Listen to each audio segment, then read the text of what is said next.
안녕하십니까. 라운 시우터입니다. 오늘은 자살이라는 제목하에 말씀을 나누겠습니다.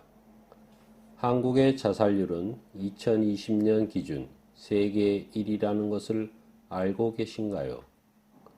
1년에 13,000명, 하루 35.6명, 1시간에 1.5명이라는 놀라운 수치가 대한민국에서 발생하고 있습니다.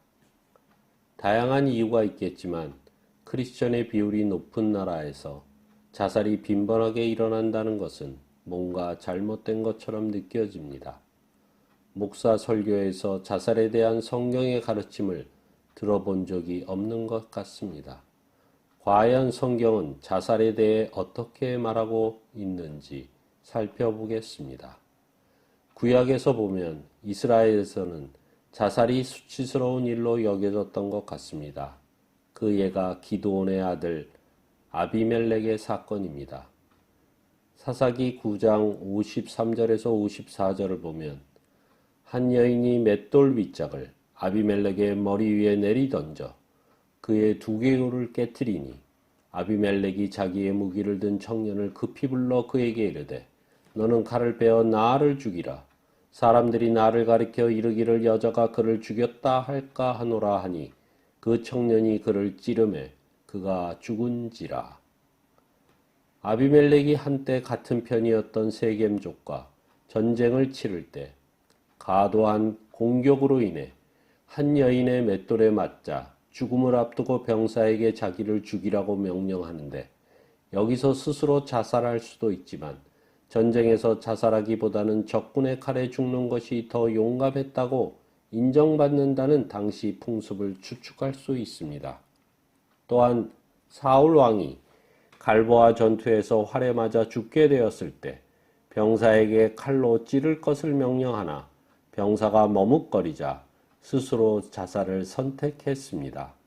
사무엘상 31장 4절에서 5절 말씀을 보면 그가 무기를 든 자에게 이르되 내 칼을 빼어 그것으로 나를 찌르라. 할례 받지 않은 자들이 와서 나를 찌르고 모욕할까 두려워하노라. 하나 무기를 든 자가 심히 두려워하여 감히 행하지 아니하는지라.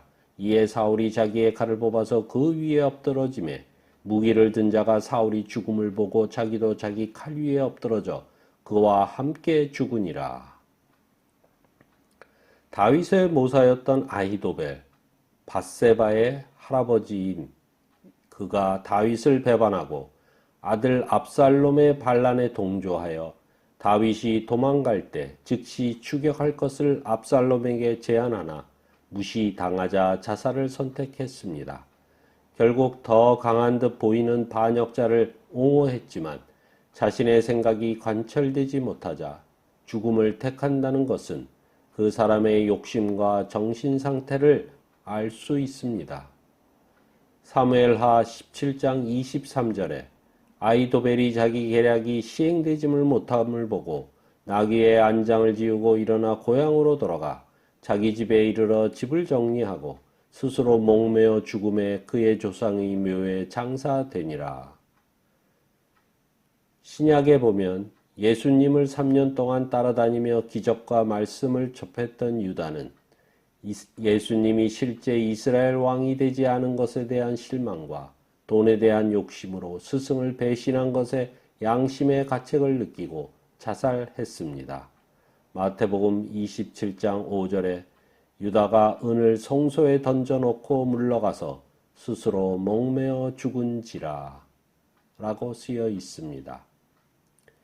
위의 사례들처럼 하나님을 믿는다는 사람들이 회개하여 용서받기보다는 일이 꼬여버리자 자신의 욕심을 이기지 못하고 모든 것을 포기하는 행위를 하였습니다.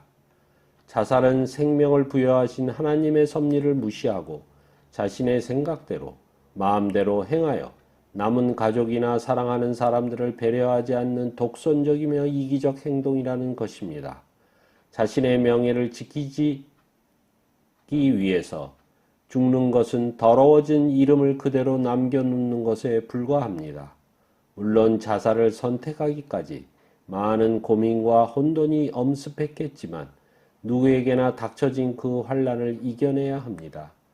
환난은 인내를, 인내는 연단을, 연단은 소망을 이룬다는 말씀을 잊지 말아야 합니다. 자신의 명예와 아내의 죄를 보호하려 자살한 노무현, 성추행에 대한 죄의식으로 죽음을 선택한 박원순, 인기 유지로 인해 받은 스트레스가 우울증으로 심해져 죽은 연예인 등 아직도 우리 주변에 익숙해져 버리는 자살 행위가 주님의 뜻과는 거리가 멀며 죽을 만한 용기가 있다면 죽기까지 살라는 인내와 기다림이 축복이 될 수 있다는 성경의 가르침을 명심해야 할 것입니다. 오늘은 자살이라는 제목하에 말씀을 나누었습니다. 감사합니다.